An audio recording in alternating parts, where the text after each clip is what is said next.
एक जयकारे के साथ में शुरुआत करते हैं। वाहेगुरु जी का खालसा, वाहेगुरु जी की फतेह। दो तीन चीजें हैं वे जरा ध्यान से सुन लेना, खास करके पंजाब के लोग। जो मेरी माताएं जाने लग रही है जरा बैठ कर सुन लेना, आप ही के काम की चीज है। हो सके कि सरकार की जो पॉलिसी है कि कितना डिफेंस करना चाहती है। देखो दो तीन चीजें हैं। हम पहले हरियाणा की बात कर लेते हैं। हरियाणा, क्योंकि हरियाणा की जींद की जमीन पे आए, सारे किसान संगठन आए, हमारे सारे बड़े लीडर्स यहाँ पे आए। एसकेएम के लोग जो 40 जत्थेबंदी के लोग थे वे यहाँ पे आए पंजाब से, और पूरे देश भर से करीब 500 से भी ज्यादा किसान संगठन के लोग आपकी तरफ देखते रहते हैं।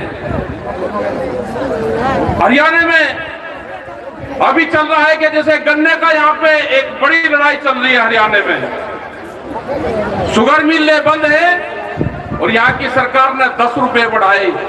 हम देखते थे पहले कि हरियाणा में रेट बढ़ेगा तो पंजाब भी उसके साथ चलेगा, उत्तर प्रदेश और उत्तराखंड भी, भाई हरियाणा में इतना रेट है बढ़ा दो, लेकिन कम रेट है। पंजाब उससे ज्यादा आ गया। उत्तर प्रदेश में रेट बढ़ गए 20 रुपए ज्यादा है, लेकिन 20 रुपए हरियाणा वालों ध्यान से सुन लेना, 20 रुपए आपका किराया भाड़ा यहाँ पे लगता है। तो अब उत्तर प्रदेश के बराबर हो।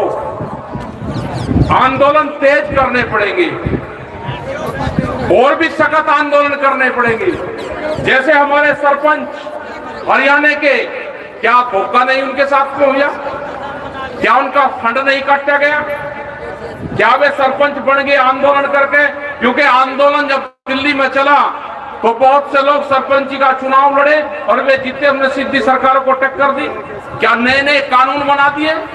क्या ये देश कहता है इस तरह का संविधान बाबा भीमराव अंबेडकर ने बनाया कि आप पक्षपात करोगे? ये सरकार धोखेबाज है, ये पक्षपात करती है। और एक कानून बना दिया सरपंचों का कि जो वहां का विधायक होगा, एमएलए होगा, उससे लिखवा कर जाना पड़ेगा। लिखवा कर जाओगे भाई, उसके खिलाफ तो वोट मांगी, अब उसके वहां पर जाएगा जी मेरा 2 लाख का ये रास्ता बनेगा, इसमें आप साइन कर दो। तो आदमी जब वो कहते नहीं कि खावर आंख लो जावे, फिर उसको वोट मांगा हो। तो ये मकड़ जाल इनका है। अभी भारत सरकार क्या करना चाहती है वो भी जरा गौर से सुन लो। भाई सुन लो जी, आप भी सुन लो। स्टेज के वाले भी ना दोनों को अलग अलग बैठाओ, अलग अलग बैठा दो। इंगा एक इंगा एक, बस दूरी रखो दोनों, नहीं तो फिर बात करोगे। देखो अभी 4-5 चीजों पे वे काम कर रहे हैं, आप लोग ध्यान से सुन लेना। पहला काम उनका एजेंडा है हिंदू और सिख को लड़ाना, ये उनका एजेंडा तय हो चुका है। आप अगर उनके एजेंडे में फंस गए तो वे कामयाब होंगे, इसका मतलब आप उनके चक्रव्यूह में फंस गए। ये उनका पहला एजेंडा है कि इसको हिंदू और जो सिख हैं इसको आपस में तोड़ा कैसे जाए, इससे बचना है बिल्कुल। दूसरा है कि खाप पंचायत, ये खास करके खाप पंचायत हरियाणा और पश्चिम उत्तर प्रदेश में है। खाप पंचायतों को वो पूरा टारगेट बना रहे हैं कि एक खाप पंचायतों को दूसरे खाप पंचायत से कैसे लड़ा जाए, ये उनका एजेंडे में शामिल हो चुका है। तो खाप पंचायत वाले एक दूसरे के खिलाफ जाना ही नहीं, क्योंकि ये बीजेपी का एजेंडा है। तीसरा, वे जातिगत किसान संगठन बनवाएंगे, अलग अलग जाति के अलग अलग किसान संगठन बनवाएंगे, जिसमें वे शुरुआत कर भी रहे हैं। दूसरा वे बनवाएंगे खापू के अलग अलग संगठन बनवाएंगे। तीसरा, वे अलग अलग फसलों के संगठन बनवाएंगे। हरियाणा में धान और गेहूं पैदा होता है तो इसके अलग संगठन बनवाएंगे। पंजाब में धान और गेहूं ज्यादा पैदा होता है, कुछ गन्ना, उसके अलग अलग संगठन बनवाएंगे। ये सरकारी किसान संगठन देश में बनेंगे। वे सरकार के खिलाफ कुछ नहीं करेंगे, वे एसकेएम के खिलाफ बोल लेंगे। उनसे घबराने की जरूरत नहीं। हम तो जो उनका बाप दिल्ली में बैठा, ये किसान मोर्चा तो उनसे नहीं डरा।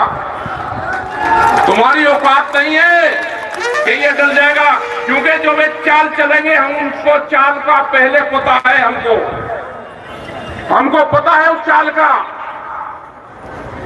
जो वे चाल चलने वाले हैं। आज भी ये जो जींद में मीटिंग हुई, इसका कारण भी यही था कि जींद और हरियाणा एक क्रांतिकारी क्षेत्र है पूरा, और ये एक बीच में पड़ता है। इसमें उत्तर प्रदेश के लोग भी आए, इसमें पंजाब और हरियाणा, दिल्ली, उत्तराखंड, कई स्टेट के लोग इसमें यहाँ पे आए और आकर देखा, क्योंकि हरियाणा और जींद को लोग देखना चाहते थे। ये वैचारिक क्रांति है, और कोई बीजेपी के लोग ये मत समझे कि हम जहां पर उनकी सरकार है वहीं उन्हीं के खिलाफ है ना। जो भी सरकार है जिस भी पार्टी की होगी, अगर किसानों के खिलाफ फैसला लेगी तो हम वहीं पे ही जाएंगे। लाठीचार्ज बिहार में हुआ, हमारे पास में एक ही दिन का टाइम था, 17 तारीख। हमने 15 तारीख को एक वीडियो डाल दी।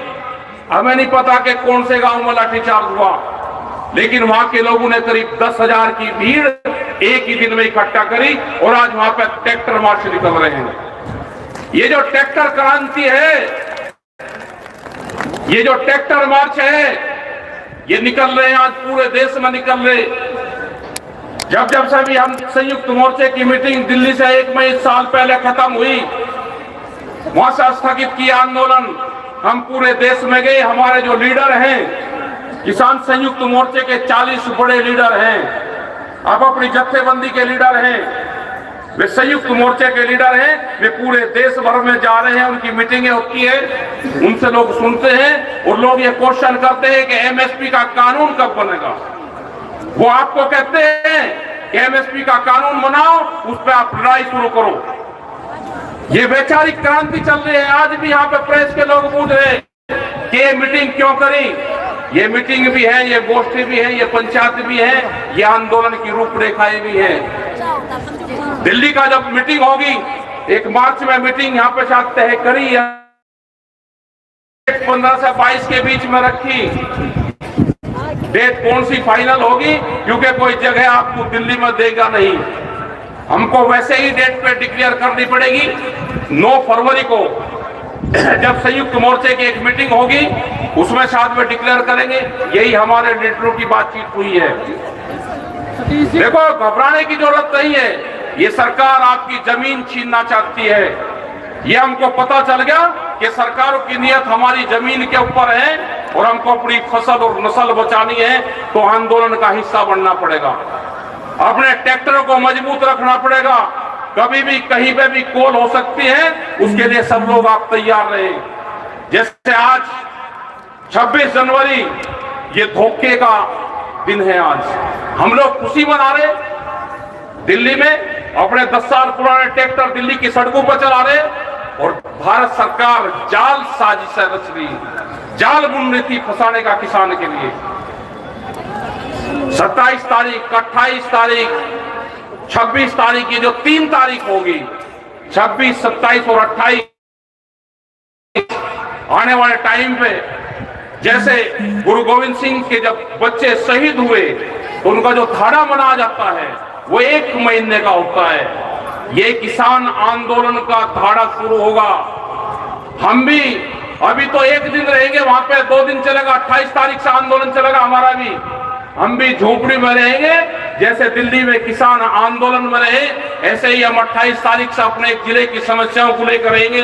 लेकिन आने वाले टाइम पे संयुक्त मोर्चे से हम अपील करेंगे कि 26 तारीख ट्रैक्टर मार्च निकालने के बाद में 26 तारीख को रात को ही हम अपने डेरे और झोपड़ियां जमावे, 27 में रहे और 28 में रहे, और 29 तारीख को अपने जिले में, अपने गांव में पंचायत कर उसका फिर समापन करें। ये 4 दिन का आंदोलन का धाड़ा जरूर बनना चाहिए। ये याद रहेगा हमारी आने वाली पीढ़ियों को भी। अगर हमने ये आंदोलन नहीं बताया तो आने वाली पीढ़ी भूल जाएगी, वो जमीन बिक जाएगी हमारी। और अगर हमारे ये ट्रैक्टर परेड हमारी चलती रहेगी 26 तारीख में, क्योंकि झंडा फहराते हैं हम 9 बजे तक, और 10 और 11 बजे के बाद में ये ट्रैक्टर दिवस भी है हमारा। ट्रैक्टर 26 जनवरी को चलता रहेगा, तो ये आंदोलन भी याद रहेगा और किसान को ट्रैक्टर क्रांति भी याद रहेगी, आने वाली पीढ़ी को भी याद रहेगा। क्योंकि भारत सरकार 10 साल पुराने ट्रैक्टर भी बंद करना चाहती है। बिहार के अंदर वहां से उनकी खबरें आई कि ट्रैक्टर को पकड़ना शुरू कर दिया। हमने कहा कि जब किसान के ट्रैक्टर को सरकार पकड़ना शुरू कर लेना करेगी तो ये समझ लेना कि आपको आंदोलन सक्सेसफुल हो गया। ये बहुत सी जगह लड़ाई हमको लड़नी पड़ेगी, राजस्थान में लड़नी पड़ेगी, हमारा छत्तीसगढ़ में आंदोलन चल रहा, वहां के भी लोग यहाँ पे आए हैं, नया रायपुर वहां पर बढ़ना, वहां पे किसी बीजेपी की सरकार नहीं है। तो सरकारें ये समझ ले कि हम किसी पार्टी से बंधे हुए नहीं है, हम किसान से बंधे हुए हैं। जहां पे भी किसान की समस्या आएगी हम वहां पर जाएंगे, संयुक्त मोर्चा आपके बीच में खड़ा पाएगा। यहाँ की भी लड़ाई हम लड़ेंगे और पूरे देश की लड़ेंगे। आपने बात को सुना, शांति से सुना, आपका धन्यवाद। जय हिंद, जय भारत।